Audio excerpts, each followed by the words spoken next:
Macky c'est un président qui n'est là que pour diviser pour mieux régner. c'est-à-dire da ko mi ngi koy def ci réew yi da ko def ci région yi def ko ci kilifa diine yi def ko ci société civile bi def ko ci organisation syndicale def ko ci étudiants yi def ko ci santé bi def ko ci même les journalistes tey mi ngi koy def ni gis nga bi muy def déclaration discours à la nation dafa choisir organes yi mu war a waxal télévision yi mu war a waxal ba pare jël seen temps d'antenne ça c'était pour saboter li nga xamante ne moo discours am saboter aussi les plateaux de télé yi nga xamante ni moo war a am après ce discours et c'est comme ça qu'il gère day frustré ñu kontaan loo ñenn ñi xam nga ne loolu mu def noonu. day gisul ne tamit poids électoral tamit si baykat yi la ëppee. déedéet c'est-à-dire Macky c'est un homme boo xamante ne c'est-à-dire intelligence am fi mu ko orienté moo baaxul ci réew mi c'est-à-dire que day juri ay problème te dañu nekk ci obscurantisme c'est-à-dire que obscurité bu garaaw lañu nekk te obscurité boobu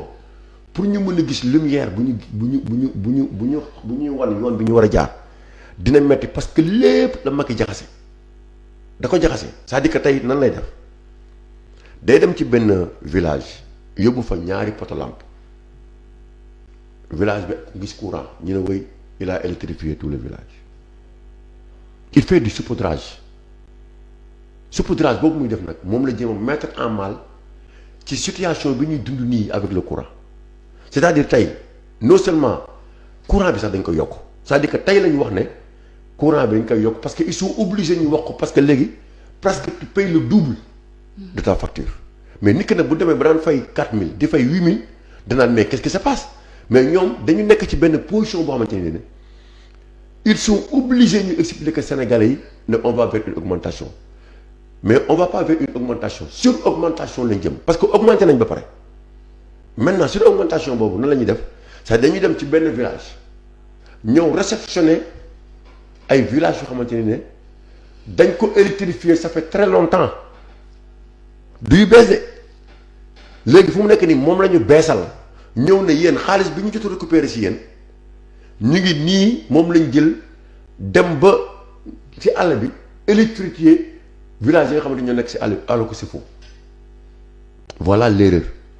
donc ki nekk si àll bi bu gisee ñaari poto lampam danaan mais yéen ñi nekk ci tax li amu leen dara loo leen wax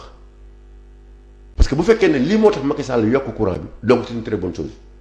mais nit ñi du ñu xam lan moo tax ñu yokk courant bi. mais est-ce que loolu tamit taxaw na parce que moom dafa am PUDC te ci biir PUDC bi dafa am volet électrification des zones rurales donc du coup man je me dis que am na benn budget boo xam ne dégagé na ko pour loolu déjà le ministre de l'énergie moom il a tenté d'expliquer wu tax yokkutef boobu mu nekk loo xam ne xel mun na koo nangu parce que mun nañoo jàpp ne baril pétrole bi dafa yéeg bien vrai que ñoom waaw kay foofu nag laa bëgg a ñax ça fait que dama bëgg nga déglu bu baax nan la Matar Cissé trahir le peuple sénégalais nan la Matar Cissé tromper le peuple sénégalais nan la Matar Cissé par son image waa ñu nit ku jub la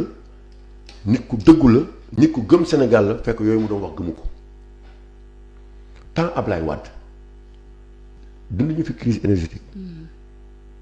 xam nga baril du pétrole ñaata la woon $150 est-ce que xamoon nga loolu ba pare mu daan def subvention de 120 milliards par an xam nga ne courant bi dañ ko doon subventionné état si daan dugal xaalis muy 120 milliards te pourtant courant bi yokkuñu ko te ju lañ doon wax dañ ko yokk $150 120 milliards la temps Ablaye Wade daan génn pour dimbali askanam. mais temps Ablaye Wade te kuy xamaj bi bëri woon na de. waaw xaaral ma wax la ba pare waaw xuy comme que temps yooyu lu xuy xamaj gënoon bëri. donc foofu lañ gën a mën a yokkee ba pare baril du pétrole nekk $150. ba pare moom mu daan subventionné te yokkul courant bi mais xuy xamaj boobu lan moo ko jur.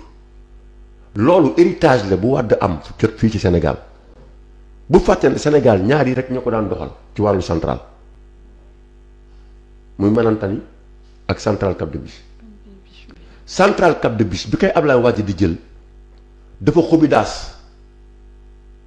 xam nga boobu maa ngi xeex Wade dafa xobi daas c'est-à-dire li daan dawal machine yi gasoil la te gasoil bi ko daan doxal daawuñu ko entretenir premier budget presque de plus de 20 milliards li Ablaye Wade dugal Carte de Bus pour la maintenance di machine yi nga xamante ni moo nekk au niveau de Carte de Bus Macky Sall mi moo ko njëkk inauguré xam nga lool xam nga lañ jaay xam nga lañ fi bàyyi woon make up xam nga make up mooy jigéen ñi li ñuy def seen kanam c'est-à-dire make up nga may jaay fekk make up bi ko ku jigéen ki jëndee naka teg moo gën a ñaaw ci Sénégal alors que Sénélec te toll na benn moment boobu bu fi Ablaye Wade nekkee make up la woon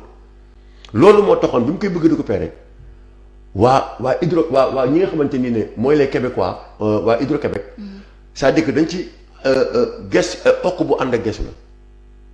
c'est-à-dire ñoom bi koy Ablaye Wade di demandé waat pour ñu jox leen ko fekk ñoom bëggoon nañ fekk ñu bëggoon ko joxe ndax mënutuñ investir mënutuñ ko parce que li leen PS jaay nekkate dara baaxu si biti bi rek moo rafet nekk si biir dara baaxu si léegi nag il fallait Wade mettre une politique de restructuration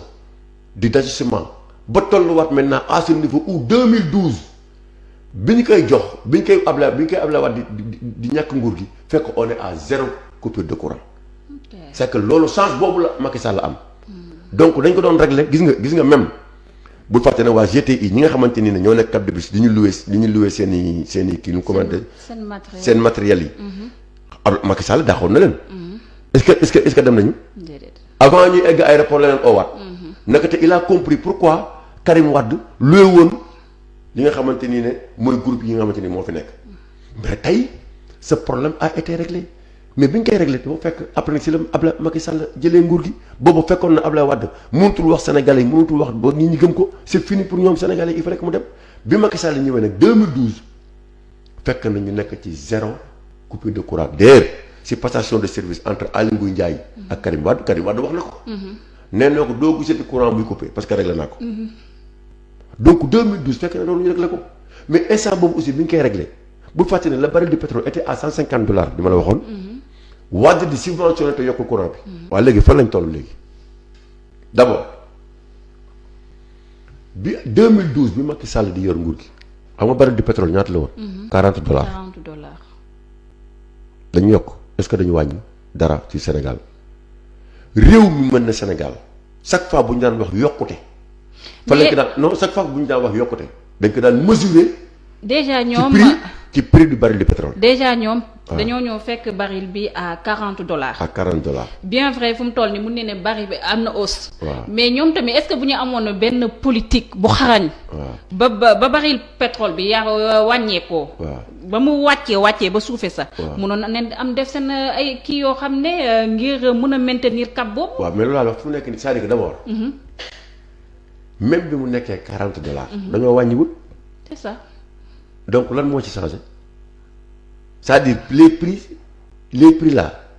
restent fixes. amul dara lu ñu wàññi xam nga lan moo fi wàññeeku li fi wàññeeku mooy li UNACOIS yokkoon pour daaneel Ablaye Wade. loolu ñu jëndiwaat te li ma lay wax nii waa UNACOIS ñoo ko wax ci benn émission bu ñu leen invité ñu ne li fi Macky Sall wàññi mooy li ñuy yokkoon du temps fii Ablaye Wade nekkee pour war Ablaye Wade ne ko ñun am na lu ñu mën a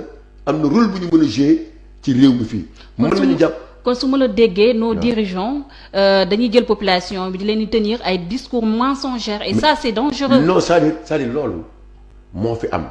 c'est-à-dire dafa bëri ay amalgame. ok bëri ay propos mensongers. yaa ngi dégg ay bizarreries yu xamante ni dañ koy wax askan wi te fekk du loolu gis nga tey yow ak Macky Sall lu baril di pétrole mënoon jar tey Sénégal mënoon na si génn mënuñu am problème boobu. mais li ko rey mooy niveau d'endettement. waaw est-ce que tamit nekkul ne comme li nga wax les caisses de l'État sont vides. waaw mais loolu laa lay wax. c'est-à-dire gis nga baril du pétrole bi Sénégalais yi il faut ñu xam benn affaire c'est-à-dire xeex bi dafa nekk xeex bu légitime parce que amul dara lu justifier tey jii lu war a mën a tax ñu yokk courant bi amul. d'abord dañu waxoon ne après les élections 2019 2020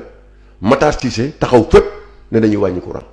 ba naan ba dañuy dinañ jaay. Mali dafa ndànk mu ne dañuy jaay. dañuy ko non jaayul Mali Gambie la jaay bu ko fàtte. yaa ngi dégg bi ñuy waxee ne Matar Cissé nee na Matar Sénégal commence à vendre de l'électricité ñu ne fan lañ jaay ñu ne Gambie xam nga nan la mel il faut ñu xam ne centrale dañu xam ne centrale ñett yi la production distribution transport. Non transport distribution dama koy togg transporter ko distribuer ko. maintenant Matar Cissé fan la naxee Sénégalais yi pour defar son image moom waree na Sénégal commencé na jaay courant saa dafa mën na tey may jaay courant may yóbbu courant Kédougou bi ma demee ba Kédougou xam ne la ma fa yóbbu am na excédent xam nga courant kenn du koy stocké mu xam ne mënu ma koy stocké ma jël la ci la sànni Gambie jaay leen ko moo tax ñu ne Sénégal dafa commencé jaay courant léegi courant boobu dañ ma waxaat depuis lors fan la Sénégal jaay courant doo ko gisaat gis nga donc nit ñi naxee Sénégalais ci communication. di manipuler non di manipuler ñi c'est-à-dire c'est un pouvoir de manipulation de manigance. donc ils sont dangereux hein. Extrêmement dangereux ñoo raw missile ñoo raw volcan